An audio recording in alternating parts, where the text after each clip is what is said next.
Hi guys, good morning. எல்லாம் எப்படி இருக்கீங்க? எனக்கு சில்லுன்னு ஒரு ஸ்நாக்ஸ் எப்படி பண்ணலான்னு பார்க்கலாமா? இது ரொம்ப ஈஸி. 3 பொருளை வச்சு சீக்கிரமாக பண்ணி முடிச்சிடலாம். வாங்க எப்படி பண்ணலான்னு பார்க்கலாம். இதுக்கு தேவையான பொருள் எக், மில்க் அண்ட் சுகர், அவ்வளோதான். நீங்கள் ஒயிட் சுகருக்கு பதிலாக நாட்டு சக்கரை கூட ஆட் பண்ணிக்கலாம். ஒரு பெரிய பவுல் எடுத்துக்கோங்க. அந்த பெரியில் நல்லா மிக்ஸ் பண்ணுற மாதிரி அந்த பவுலில் நீங்கள் வச்சுருக்க எக்கை உடச்சி அப்படியே ஆட் பண்ணிக்கோங்க.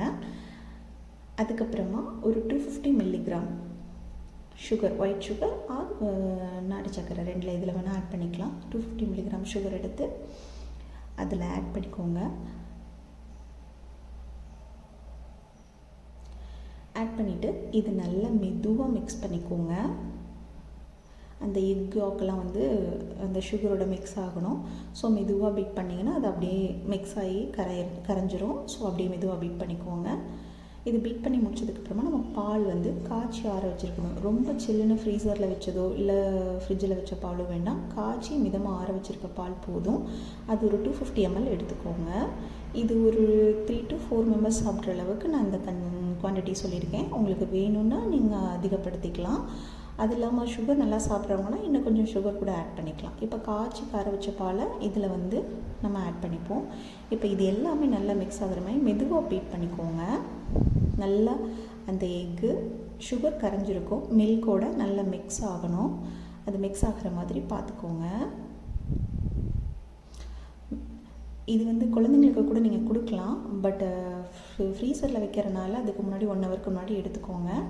அதுக்கப்புறம் நல்ல ஒரு பேன் எடுத்துக்கோங்க. அந்த பேனில் நம்ம ஆவியில் வேக வைப்போம் இல்லையா, அந்த மாதிரி இந்த மாதிரி பேன் எடுத்துருக்கேன். உங்களுக்கு எது வசதியோ அதை மாதிரி எடுத்துக்கோங்க. இந்த பேனில் ஒரு 2-3 டம்ளர் தண்ணி ஊற்றி அதுக்குள்ளே ஒரு ஸ்டாண்ட் வைக்கணும். அதுக்கு முன்னாடி இந்த கரைச்சி வச்சுருக்க இந்த இதை வேறொரு பாத்திரத்துக்கு நம்ம மாற்றிக்கலாம். நான் இந்த மாதிரி பாத்திரம் எடுத்திருக்கேன். உங்களுக்கு எது வசதியாக இருக்கோ அதை எடுத்துக்கோங்க. சில்வர் பாத்திரம் மாதிரி எடுத்திருக்கேன். இதை எடுத்ததுக்கப்புறமா அந்த பேனுக்குள்ளே தண்ணி ஊற்றி வச்சுருக்கோம் இல்லையா, அதுக்குள்ளே ஒரு ஸ்டாண்ட் வச்சு பின்ன இந்த கரைச்சி வச்சுருக்க அந்த ஊற்றி வச்சுருக்க அந்த இதை எடுத்து அதை அப்படியே வச்சு நீங்கள் அதுக்கப்புறமா ஒரு மூடி போட்டு சிம்லேயே வச்சு ஒரு 30 to 35 minutes வச்சுக்கோங்க. அது நல்லா பாயிலாக இருக்கான்னு பார்க்குறதுக்கு ஒரு ஸ்டிக் ஏதாவது யூஸ் பண்ணி நல்லா குத்தி பார்த்தீங்கன்னா தெரியும். ஒட்டாமல் வந்ததுன்னா பாயிலாக இருக்குன்னு அர்த்தம். இது அப்படியே குக் பண்ணதுக்கப்புறம் ஆறெல்லாம் வைக்கக்கூடாது. அப்படியே எடுத்து நீங்கள் ஃப்ரீசரில் ஒரு 2 to 3 hours வைக்கணும்.